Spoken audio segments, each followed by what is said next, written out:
Muchas personas creen que en JavaScript no existen los tipos de datos, ya que podemos asignarle primero un número o una variable y luego un string y no vamos a ver ningún tipo de error en nuestro programa. A diferencia de otros lenguajes de programación como Java, donde el tipado es estático y tenemos que indicar de qué tipo va a ser cada variable que declaramos, en JavaScript el tipado es dinámico, lo que significa que las variables no tienen un tipo de dato particular asociado, sino que podemos asignarle y reasignarle cualquier valor a cualquier variable. Y JavaScript no es el único lenguaje con esta característica. En PHP y en Ruby la cosa funciona igual. Pero además, en JavaScript el tipado es débil, lo que significa que podemos realizar operaciones entre valores de distintos tipos, como por ejemplo sumar un número y un string. En este caso, cuando el motor de JavaScript ejecute esta línea de código, hará su mejor esfuerzo para lograrlo, infiriendo automáticamente que nosotros queríamos concatenarlos como si fueran ambos de tipo string. Esto recibe el nombre de coerción de tipos, la conversión implícita de tipos que realiza el motor de JavaScript para poder concretar una operación, y tiene un efecto muy grande sobre cómo se ejecutan nuestros programas. El tipo de una variable se determina cuando se ejecute la línea de código que contiene a esa variable y depende de la operación que se esté realizando con ella. Si hubiésemos realizado una resta en vez de una suma, el motor de JavaScript habría convertido automáticamente el string a número y el resultado que obtendríamos sería -1. Por sus características particulares, en JavaScript existen dos grandes grupos de tipos de datos: los tipos de datos primitivos y los objetos. Y entender las principales características de cada grupo y en qué se diferencian es algo que deberías saber si querés trabajar profesionalmente con este lenguaje. Y no es porque yo lo diga, ¿eh? No. No, él tampoco. Existe un repositorio de GitHub que reúne 33 conceptos de JavaScript que todo desarrollador o desarrolladora debería conocer. Y los tipos de datos primitivos es el segundo de ellos. En 2018, este repo fue seleccionado en el blog de GitHub como uno de los mejores proyectos open source del año. Y es por eso que estamos acá, en la cocina del código, para hablar de cada uno de ellos. En este video vamos a hablar en detalle sobre los tipos de datos primitivos. Vamos a conocer qué son los tipos de datos primitivos y qué características presentan. También veremos qué tipos de datos primitivos existen y cómo y para qué se utiliza cada uno de ellos. Responderemos una de las preguntas que tarde o temprano nos haremos si programamos en este lenguaje. ¿Cuál es la diferencia entre null y undefined? ¿Cuándo debo usar cada uno de ellos? Además te voy a contar sobre un bug que es parte de JavaScript. Sí, el lenguaje tiene bugs, y este es uno que no se puede solucionar. Y por último hablaremos sobre un nuevo tipo de dato primitivo que se viene en futuras versiones de JavaScript, así que te recomiendo que mires el video hasta el final para conocerlo. Mi nombre es Sasha y estoy encantado de verte. Bueno, encantado de que estés acá. Soy ingeniero en sistemas y desarrollador full stack. Me encanta programar y especialmente en JavaScript, pero lo que más me gusta en la vida es hacer estos videos. Así que si es la primera vez que nos vemos, te invito a que le des pausa ahora mismo al video y te suscribas al canal con el botón que aparece más abajo y que actives las notificaciones para no perderte ninguno de los videos que se vienen. Bueno, ahora sí, ¿arrancamos? La primera pregunta que nos podemos hacer es ¿qué es un tipo de dato primitivo? Cuando decimos primitivo, queremos decir básico, tipo de dato básico, como el texto hola o el número 2, por ejemplo. Los tipos de datos primitivos tienen dos características muy importantes. La primera de ellas es que no poseen ni métodos ni propiedades. Si creamos una variable llamada número y le asignamos el número 2, veremos que si le agregamos el atributo nombre después, cuando queramos obtenerlo, la asignación no tuvo ningún efecto. Sí, ya sé lo que estás pensando. Entonces, ¿cómo puedo obtener la longitud de un texto o convertirlo a mayúsculas con el método toUpperCase? Ya vamos a llegar a eso, que no te agarre la ansiedad. La otra característica muy importante que tienen los datos primitivos es que estos son inmutables. Si tenemos una variable con el valor cocina y queremos que ahora diga bocina, no podemos cambiarle el primer carácter nada más. Hacer eso no tiene ningún efecto. La única manera de modificar la variable es asignándole un nuevo valor. Los tipos de datos primitivos son valores básicos, inmutables, que no poseen métodos ni propiedades. ¿Y cómo hacemos para saber el tipo de dato que tiene un valor o una variable? Así como existen los operadores de suma, resta, multiplicación y división, también existe un operador llamado typeof. Si escribimos typeof seguido de un espacio y luego un valor o una variable, obtendremos un string con el tipo de dato que tiene ese valor o variable. Y también es válido usarlo con paréntesis. ¿Y qué tipos de datos existen en JavaScript? Existen 6 tipos de datos primitivos: string, number, boolean, null, undefined y desde la versión de 2015 del lenguaje también se incorporó symbol. En JavaScript, todo valor que no sea de alguno de estos tipos es un objeto. Así es, los arrays son objetos, las funciones son objetos, las fechas, las expresiones regulares y cualquier objeto literal también. Y como te comenté al principio, este año se va a incorporar un nuevo tipo de dato primitivo al lenguaje. Así que seguí mirando este video para descubrir cuál es y qué gran problema viene a solucionar. Ahora hablemos un poco de cada uno de los tipos de datos primitivos que existen para entender bien en qué se diferencian y para qué se utiliza cada uno de ellos. Arranquemos con los strings o cadenas de texto. Los strings sirven para representar texto en nuestros programas. Para delimitar el texto debemos encerrarlo entre comillas simples o comillas dobles. En JavaScript es lo mismo usar cualquiera de los dos. Lo importante es que al principio y al final usemos el mismo carácter. No podemos iniciar con comillas simples y terminar con comillas dobles. ¿Cuál de las dos conviene usar? Es una cuestión de gustos. A mí personalmente me gustan más las comillas simples. Pero también me gusta mucho el helado de zamballón y mucha gente lo detesta. Lo que sí te recomiendo es que utilices siempre el mismo carácter. No uses una comilla simple en algunas partes de tu programa y en otras comillas doble. Más que nada para que todo tu código se vea consistente. Y también hay otro carácter que se incorporó al lenguaje en el año 2015 que sirve para delimitar strings. Estoy hablando del backtick o comilla invertida. La puedes encontrar cerca de la tecla número 1 o cerca del enter. Este carácter nos permite interpolar una variable o una expresión dentro del string. Básicamente meter algo de código dentro del string para que el resultado forme parte del mismo. Te recomiendo que utilices este carácter solo cuando tengas que hacer esto. De lo contrario, yo te diría que utilices comillas simples nada más. ¿Qué más deberíamos saber de los strings? Para representarlos, JavaScript utiliza una codificación que se llama UTF-16, lo que nos permite representar caracteres de un montón de alfabetos, incluso emojis. Y si queremos saber cuántos caracteres tiene un string, podemos acceder a su propiedad length. Sí, ya sé. Antes dije que no tenían ni propiedades ni métodos. Ya voy a llegar a eso. Por ahora hagamos de cuenta que sí lo tienen. Existe un string que no tiene longitud, el string vacío, y sirve mucho para darle un valor inicial a una variable. Y vamos con lo último sobre strings. Para obtener un string a partir de una variable, podemos llamar a su método toString o también concatenarla con el string vacío. Pero si utilizamos el método toString, debemos asegurarnos que la variable no contiene ni null ni undefined, o de lo contrario obtendremos un error. Pasemos a los números ahora. En otros lenguajes de programación como C o Java, tenemos múltiples maneras de representar a los números.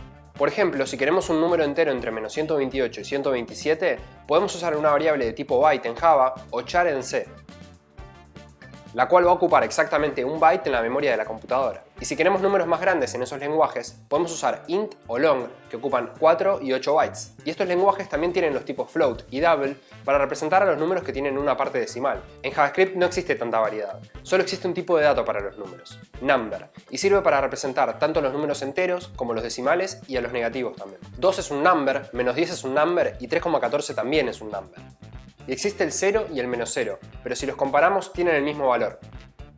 Ahora, esto es súper importante. Vamos a ver que a la hora de representar números decimales, JavaScript no es muy preciso. El resultado de esta operación es 0,3, muchos ceros y luego un 4. Y en verdad, si seguimos viendo más decimales, este número es un poco más largo todavía. Pero JavaScript no es el único lenguaje en el que pasa esto. En Ruby pasa lo mismo, en Python también e incluso en Java. Esto tiene que ver con cómo están diseñados los números dentro del lenguaje. En estos lenguajes, para representar un número se utiliza un formato que se llama IEEE 754.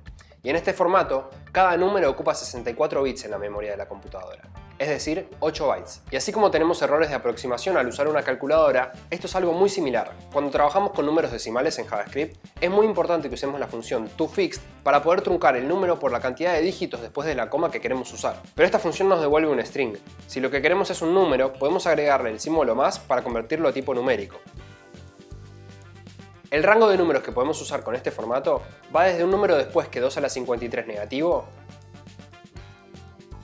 hasta un número antes que 2 a la 53 positivo. ¿Y qué pasa más allá de estos límites? Podemos seguir representando números con 64 bits más allá de estos límites, pero estos valores van a ser aproximaciones, y si realizamos cálculos con estos números, vamos a obtener resultados que no esperamos. Como por ejemplo, si al límite máximo le sumamos 1, vamos a ver que resulta ser igual que sumarle 2. Por eso es que a estos dos números límites también se los puede acceder con number.minSafeInteger y number.maxSafeInteger. Marcan el rango de números donde es seguro realizar operaciones numéricas. Para verificar que un número se encuentra dentro de los límites, podemos usar number.isSafeInteger. Y cuanto más nos alejemos de los límites, mayor será la aproximación.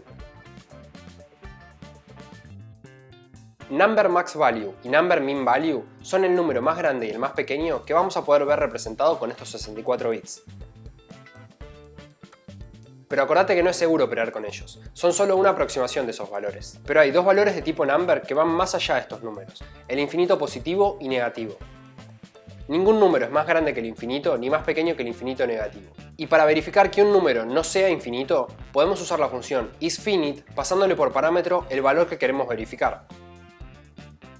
Infinito o infinito negativo son el resultado de dividir algún número por 0 o por menos 0. Bueno, no cualquier número. Si dividimos 0 por 0, vamos a obtener el último valor que existe de tipo number. Esto puede sonar un poco raro. Este valor se llama none. Not a number. None, aunque su nombre diga lo contrario, es de tipo number y es el resultado que obtendremos de cómputos inválidos, como por ejemplo dividir un string por un número. Y none se va a propagar por cualquier otro cálculo que querramos hacer con él. None es un valor muy especial en JavaScript. No es igual a nada, ni siquiera a sí mismo. Pero por suerte contamos con una función que se llama isNone que nos permite chequear si el parámetro que le pasamos es none. Hablemos ahora del tipo boolean. Si un valor es de tipo boolean, solo puede tener dos valores posibles, true o false, sin comillas ni nada, solo true o false. Y está bueno pensarlo como una lamparita de luz, algo que tiene solo dos estados posibles, prendido o apagado. Podemos asignarle un boolean a una variable para inicializarla, o también podemos obtener un boolean a partir de una comparación. Y para obtener el valor opuesto de un boolean, usamos el signo de exclamación. Solemos usar mucho los booleanos para la condición de un if o también dentro de un ciclo for o un while. Si queremos saber si múltiples valores son true al mismo tiempo, podemos usar el operador de AND con doble ampersand. Y si queremos ver si al menos uno de ellos es verdadero, podemos usar el operador de OR con la doble barra o doble pipe en inglés. Otra cosa muy importante que tenemos que saber de los boolean es que si bien hay valores que no son de tipo boolean, pueden llegar a ser evaluados como tales, como por ejemplo dentro de la condición de un if. En este caso, el motor va a inferir que queríamos usarlos como boolean y va a convertirlos automáticamente a true o false, de acuerdo al valor que tengan. Los valores falsos son los valores que van a ser evaluados como false, además del false propiamente dicho, un string vacío, el número 0, null, undefined y none. Cualquier otro valor que se nos ocurra va a ser verdadero. Incluso un string que diga false va a ser evaluado como verdadero. También el número -1 o cualquier objeto, un objeto vacío o un array vacío. Y si queremos convertir algún valor a boolean, podemos usar el doble signo de exclamación. El primer signo de exclamación va a darnos el valor boolean opuesto al valor original, por ejemplo true en el caso del string vacío. Y el segundo va a negar este valor, dándonos el valor boolean que le corresponde a nuestro valor original y no el opuesto. Bueno, llegó el momento. ¿Cómo es que podemos hacer algo como nombre to uppercase si dijimos que los tipos de datos primitivos no tienen ni propiedades ni métodos? Bueno, los tipos de datos primitivos, string, number y boolean, tienen sus equivalentes en el mundo de los objetos. Por ejemplo, podemos crear objetos string, number o boolean de esta manera. Pero no te aconsejo que lo hagas, porque ahora estas variables son objetos, no son valores primitivos, y podemos obtener resultados que no esperábamos. Como por ejemplo si a una persona no le gusta el zamballón y escribimos un if dependiendo de ese valor. Como ahora tenemos un objeto, por la corrección de tipos va a ser evaluado como verdadero. Estos objetos los va a usar el motor de JavaScript de manera transparente para nosotros. Cada vez que queramos acceder a un atributo o llamar a un método de un valor primitivo, el motor de JavaScript va a crear uno de estos objetos temporalmente solo para poder acceder a ese atributo o llamar ese método. A este objeto temporal se lo conoce con el nombre de Object Wrapper. Es un objeto que envuelve a un valor primitivo cuando queremos acceder a una propiedad o llamar a un método del mismo. Y es temporal porque el motor lo utiliza solo por una fracción de segundo. Después lo desecha, lo borra de la memoria.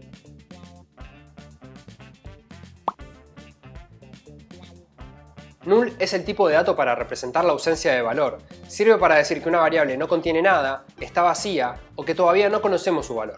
Se usa mucho para inicializar variables que posiblemente después sí reciban un valor. Null es un tipo de dato aparte y solo tiene un valor posible, null. Y hay otro tipo de dato muy similar a null que se lo suele confundir mucho con este, undefined. Undefined significa tipo de dato desconocido y es el valor que se le asigna automáticamente a las variables cuando las declaramos y no las inicializamos. Es un tipo de dato distinto al de null. Y si una función se termina de ejecutar llegando hasta el final sin hacer un return, nos va a retornar este valor por defecto. Y también podemos verlo cuando no enviamos un parámetro a una función. Este va a recibir el valor undefined.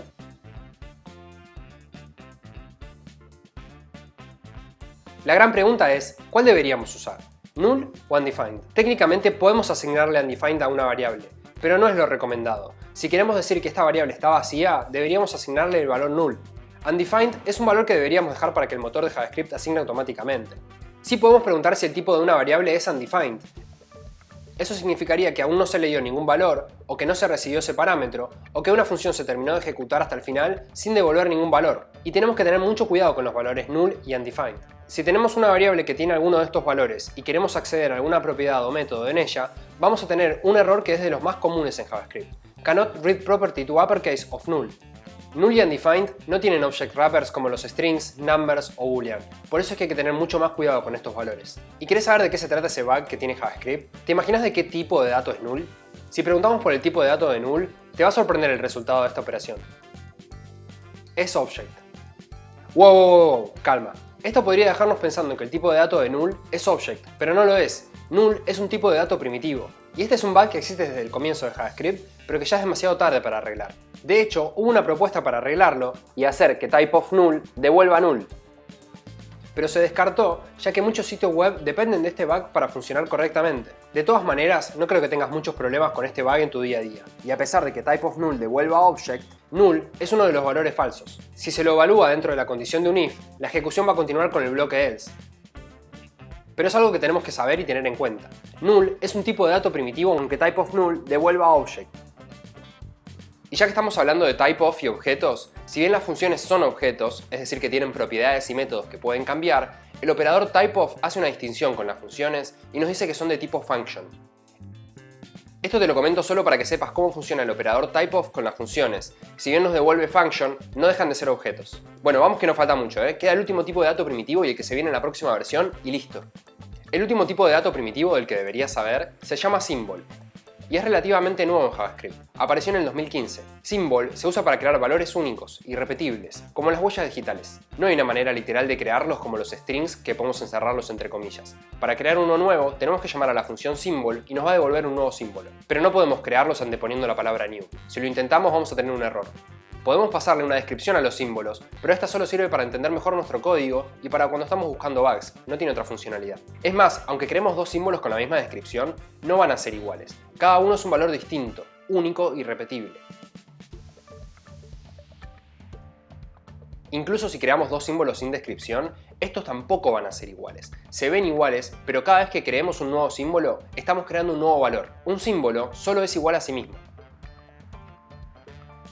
a menos que lo creemos de otra manera. Existe un registro global de símbolos y para crear un símbolo que se guarde ahí, podemos hacerlo con symbol for pasándole una descripción. Si ya existe un símbolo con esta descripción, obtendremos ese símbolo, y si no, será creado con el llamado a esta función y nos lo devolverá. De esta manera podremos acceder al mismo símbolo desde distintos lugares de nuestro programa a partir de su descripción. Y además, el registro global de símbolos es compartido entre nuestra página y los service workers o iframes que esta pueda llegar a incluir. Y de manera inversa, si tenemos un símbolo del registro y queremos saber su descripción, podemos usar la función symbol key_for pasándole este símbolo como parámetro y obtendremos el string que lo describe. ¿Para qué usaríamos los símbolos? No es tan común usarlos como los otros tipos de datos primitivos, pero tienen algunos usos que no está de más saber y tal vez en algún momento podamos usarlos. En primer lugar, son buenos reemplazos para valores constantes que podrían llegar a ser strings. Tenemos este ejemplo donde hay un objeto que guarda todas las direcciones posibles usando strings para identificarlas. Y luego tenemos la función mover que recibe una dirección por parámetro y de acuerdo al valor que reciba imprime una cosa distinta por consola. Es un ejemplo sencillo, pero nos sirve para ilustrar el caso. El tema no está en cómo escribimos esto, sino en cómo invocamos a la función mover. Podríamos usar el objeto que definimos para pasarle el parámetro, pero también funcionaría correctamente con un string suelto. Estaría bueno ser conscientes desde el código que cuando invocamos a la función mover, queremos que se use solo el objeto de direcciones y no un string suelto. Para eso podríamos usar símbolos en vez de strings para identificar a cada una de las direcciones. Y ahora cuando queramos invocar a la función mover, estamos obligados a pasarle una de las direcciones de este objeto. No va a funcionar con un string suelto que indique la dirección. Tiene que ser el mismo símbolo que está en el objeto de direcciones. Y de esta manera le agregamos un significado mucho más fuerte a las direcciones. No son solamente un string, son el símbolo necesario para que la función se ejecute correctamente. Los símbolos también se pueden usar para identificar propiedades únicas de los objetos. Recién usamos símbolos para los valores de los objetos de direcciones, pero también los podemos usar para identificar las propiedades de un objeto. Imaginemos ahora que tenemos una función que verifica que el correo de un usuario es válido si termina en @gmail.com. De vuelta, es un ejemplo ilustrativo. Y si es válido, marca al usuario poniéndole el atributo valid en true. Y además, verifica que si un usuario ya está marcado como válido, entonces no se debe realizar la validación. Podría parecernos que este código es correcto, pero ¿qué pasa si el objeto usuario ya venía con un atributo valid que por ejemplo significaba que su cuenta de Instagram estaba validada? Estaríamos contaminando el objeto, perderíamos el valor que tenía antes el atributo valid. Ahí es donde podemos usar símbolos, para evitar colisiones en los nombres de las propiedades de los objetos. Podríamos crear un símbolo con la descripción valid email y usarlo como propiedad del objeto para no contaminarlo. Y como este símbolo va a tener un valor propio, no puede coincidir con otro. No existe otro símbolo que lo pueda llegar a pisar. Va a tener sentido solo dentro de la función validar email. Incluso aunque tenga la misma descripción no se van a pisar. Y si queremos obtener las claves de este objeto con object keys, no veremos a los símbolos ahí. Tampoco si recorremos sus propiedades con un for in. Los símbolos nos permiten agregar propiedades ocultas dentro de los objetos. La única manera de acceder a los símbolos que son propiedades de un objeto es con object_getOnPropertySymbols y pasándole el objeto por parámetro.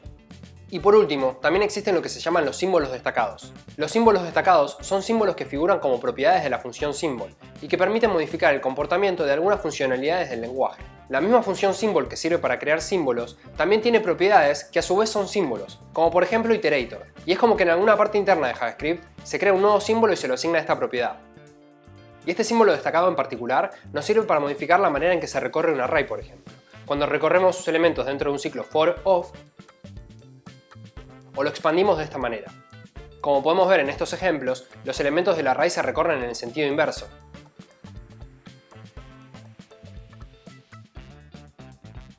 Pero esto es ya más avanzado y nos estamos yendo por las ramas. Si querés saber cómo hacerlo, acá y en la descripción del video te dejo un link para que mires después.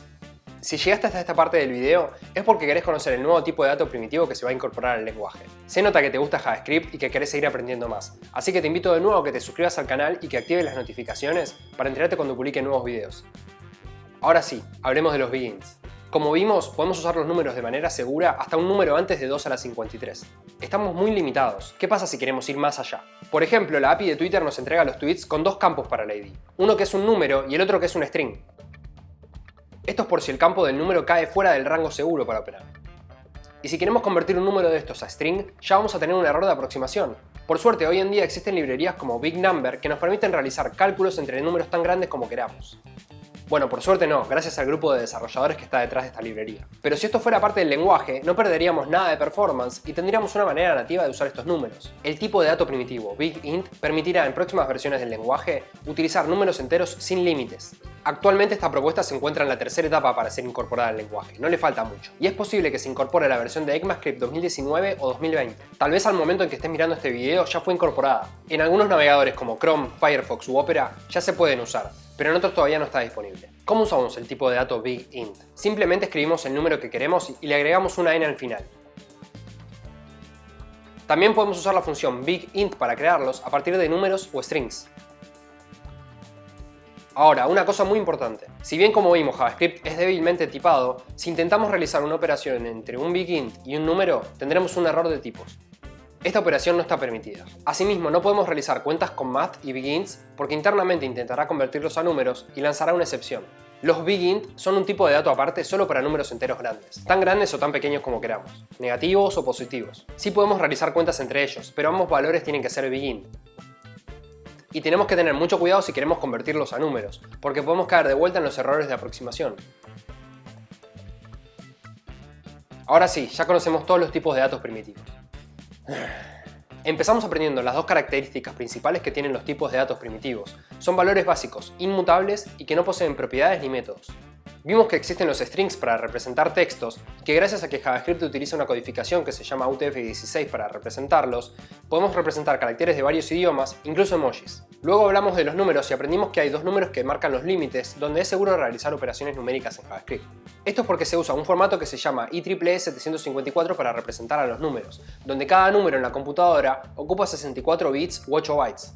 Podemos ver números más grandes que los límites, pero no es seguro operar con ellos. Y después están los valores numéricos especiales como infinito negativo e infinito positivo. Ningún número es más pequeño que infinito negativo ni más grande que infinito positivo. Y si realizamos una operación numérica inválida, obtendremos como resultado none, not a number, el otro valor numérico especial que existe, que no es igual a nada, ni siquiera a sí mismo. Conocimos los dos valores posibles que existen de tipo boolean, true o false, que nos sirve para representar condiciones. Además, examinamos los dos tipos de datos que sirven para representar la ausencia de valor, null y undefined. Acordate, aunque sea posible, no le asignes undefined a una variable.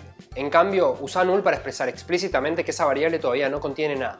Luego, también hablamos sobre los símbolos, esos valores únicos que podemos crear llamando a la función symbol. Y por último, conocimos el nuevo tipo de dato primitivo que se viene en próximas versiones del lenguaje, BigInt, que nos permite representar números enteros muy grandes de manera segura. Fue un pantallazo de cada uno de los tipos de datos primitivos que existe, pero en futuros videos quiero hablar más en detalle de cada uno de ellos. ¿Por cuál te gustaría que empiece? ¿Sobre cuál te gustaría aprender más? Déjame un comentario así me puedo enterar y empiezo por ahí. Ah, y por cierto, mi Twitter e Instagram es @SashaLives. Espero verte por ahí también, así hablamos. Contame qué te pareció este video. Y hay una diferencia más súper importante entre los valores primitivos y los objetos, pero eso lo vamos a dejar para el próximo video, donde vamos a hablar sobre valores y referencias. Nos vemos ahí.